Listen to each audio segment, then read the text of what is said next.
What's up, everybody? It's your favorite Ice Cube NWA, this is favorite nerd, and today we are looking at Dx9 Mini Double Dealer. This is the first Dx9 Mini that I've had the pleasure to look at. This is all known to me from Richard H. Shout out to him, and he sent me one other thing that should be on the channel. Actually, it probably will be up already by now. That being said, we are going to look at this guy. Before we do so, we do have to first look at accessories. So he comes with the two Power Masters. They're both well painted with purple and brown here, and then red and gray there. An extra gray, well, it's the same gray, but added to the back there, and then some purple and gray showing on the back there. The skulls are decent enough. They're really little, so all they do to transform them is fold their legs up. Easiest transformation of the year. And then they both act the same way in regard to integrating into the robot. You just tab them into the chest here, or the abdominal area, and the same works with this one. The issue is with both create the same issue, which is once they are locked in, which I will do my best to show. Okay, once they are locked in, you forfeit the waist swivel. So I don't think that juice is worth the squeeze personally, but it's your preference. Not the best thought out or most well thought out option. Now, while you're utilizing one, or if you'd like to just have your waist swivel and forfeit both, you can peg them into these pegs here that sit on the back of his backpack. You can store your Power Master there by the side of the forearm in vehicle mode, but it doesn't really, the other one doesn't really fit because of the wings, and it's and that was not great either, to be honest. So a little bit, seems like you could put one in here.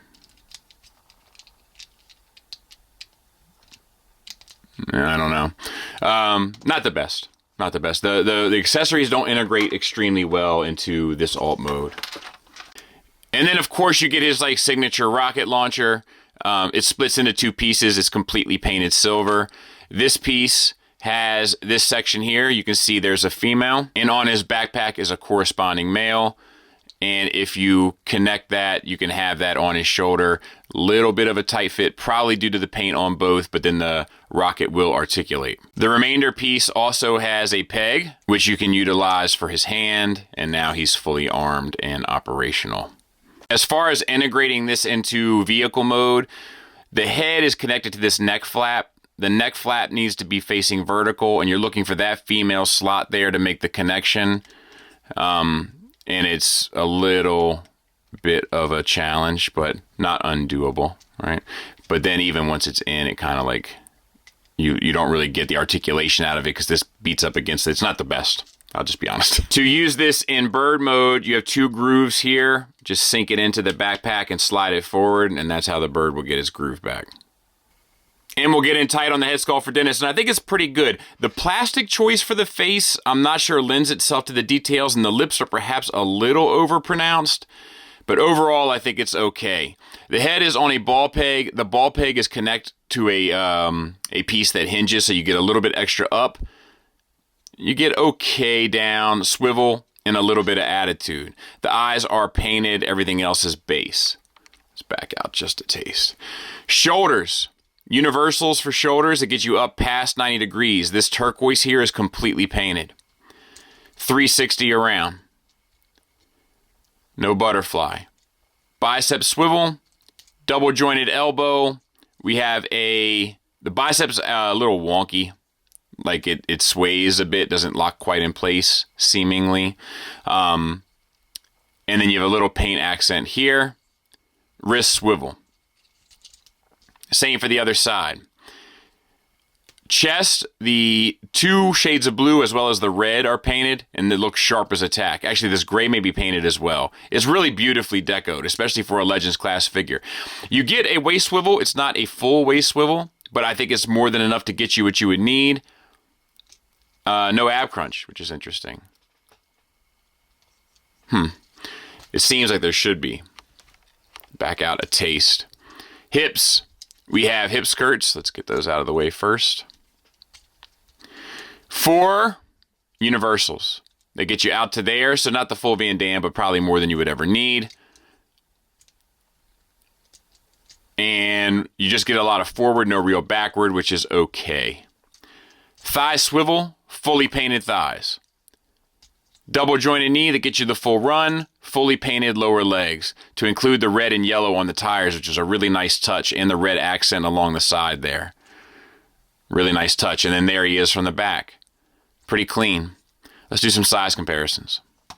Size comparison-wise, there he is with Magic Square Optimus along with New Age Megatron. So he's about the same size as the leaders. I'm not sure if that's accurate, but I don't really have in my mind the best of idea of scale of where this guy should really fit in. I don't know much about him other than the few third-party offerings I've looked at regarding him.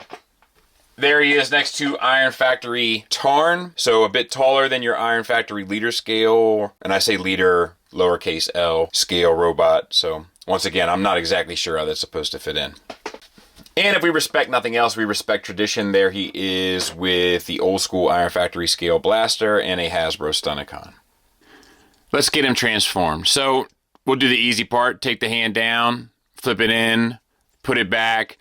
There's a good chance that your arm will already be accordioned. If not, just go ahead and accordion it, and it'll probably come undone during the rest of the transformation, but feel free. Same for the other side.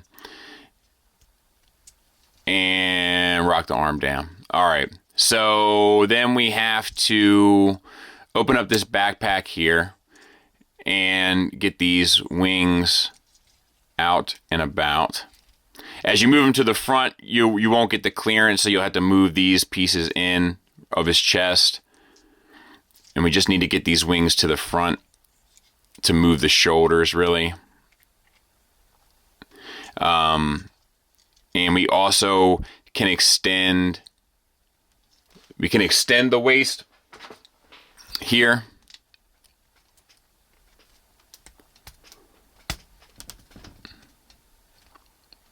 Oh no.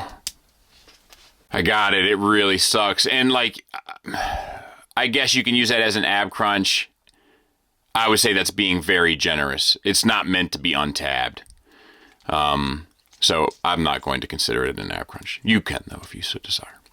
All right, and then we're going to bring down the head piece here. We can spin the head around.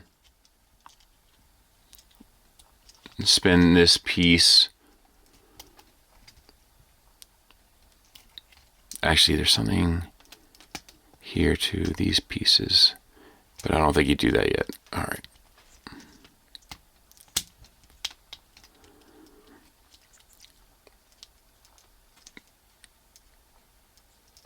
And then you can do this. Flip these gray pieces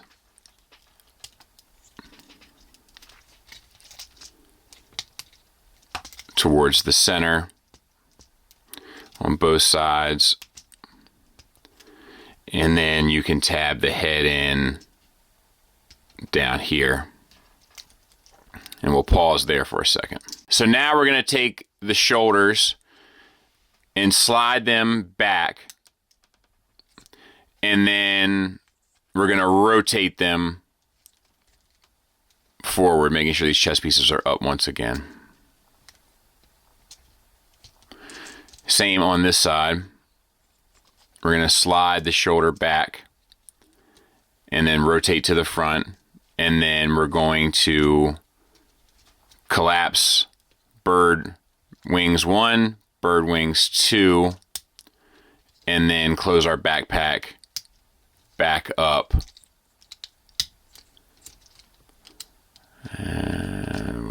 You just got to make sure that they're all in there. They're fiddly, so there you go. Okay, the legs are the more complicated, so let's give it a go. So it's basically a bunch of Magic Square stuff. So flip out as much as you can, and flip this way.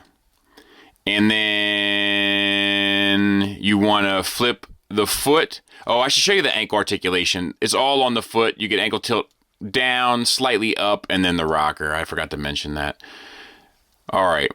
And then get this out of the way, because we need to clear this section out.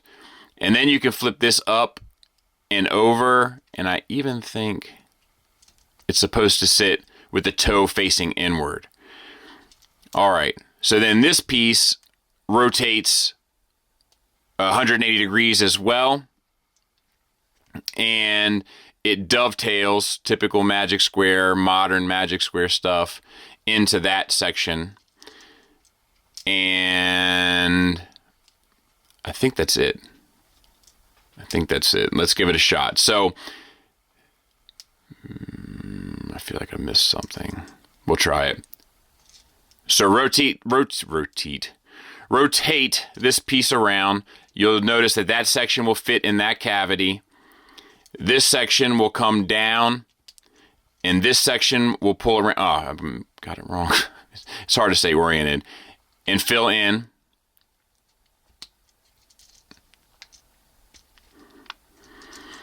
And then there's a tab, 2 tabs on the side that we use to plug the Power Masters into. They'll plug into the green piece there.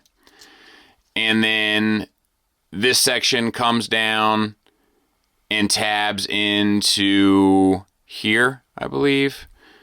And I will try to do that. All right, relatively effortless. So let's try to do it again. I think it's pretty much the same. So up, out, heel, toe, rotate, out, out, toe back in, but you want to swivel it all the way around so that it's flat on this side.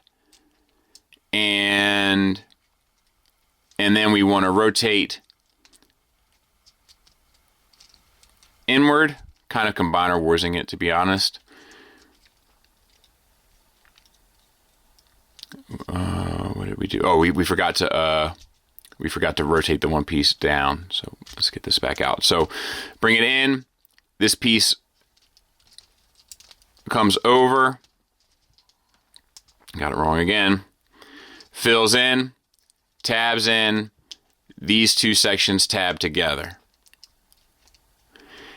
And then this piece comes around. This has to spin 180. And this tabs in to the side here.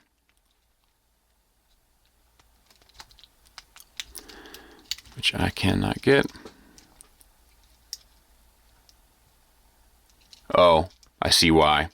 I got a hip skirt there.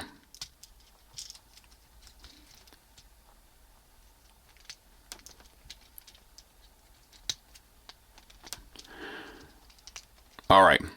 Then once again, we're going to bring the arm down. And I don't even see the tab on this one.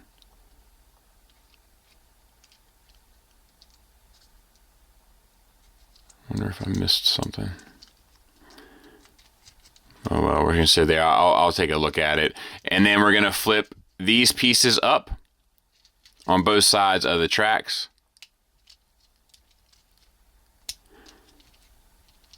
I'll clean it up. We'll take a look at it, and there it is in vehicle mode. It rolls. The front part looks a little bit more purposeful than the rear. I don't like the integration of the missile or the rocket launcher into the vehicle mode. I don't think it's entirely successful. The cockpit there looks nice. No issues. The back of it's fine. Underneath is fine. It's okay. It's a bunch of okay. There it is next to Tiger Tracks, and there it is next to Outback for a comparison there. Birdman, daddy. So flip the bird head out, and then flip the robot head in. We need to get these arms up. We need to get these wheels untabbed and out to the side on both sides. And we need to get these pieces out, and then they're on a slider, slide them up and just get them out of the way for the time being. So once again, we're getting these pieces out, sliding them up, sliding the foot up And then we can just leave them out of the way. Take your bird legs up, spin them inside, cover down on your tires, flip the bird paws, dog paws out, and rotate the dog paws 180. And paint is just chipping off of this thing, to be honest. Once again, we're going to flip this up. We're going to flip this in. We're going to flip this out. Spin the wheels to cover in. Rotate this down. Spin the paws, dog paws. And we need to lock this in place. And in order to do so, you need to connect that connection there on the foot onto it.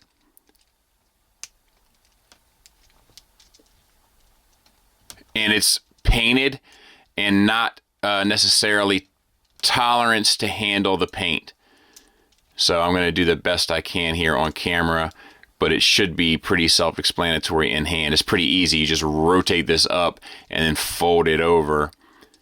It's just actually making the connection that's a bit of a challenge. Okay, so let's open up and get our wings out.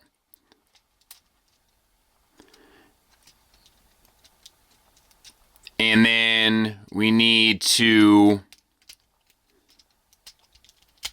accordion this down on that double hinge that like plugs in for the ab crunch lowercase.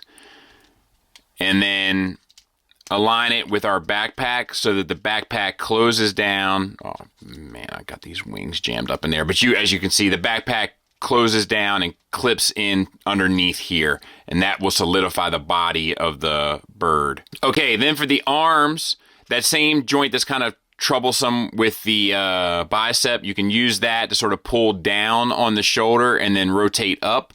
And then you can rotate the shoulder down, and the shoulder will dovetail into the leg piece.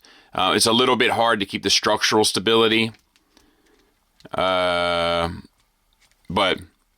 you can figure that out on your own. Then rotate this here, and you need this tab from the forearm to tab in to this tab in the legs that have folded up for the bird body, and tab that together. Once again, I'm facing tolerance issues. I'm guessing it's because of the paint, but I'm not entirely sure. So once again, pull down, rotate up.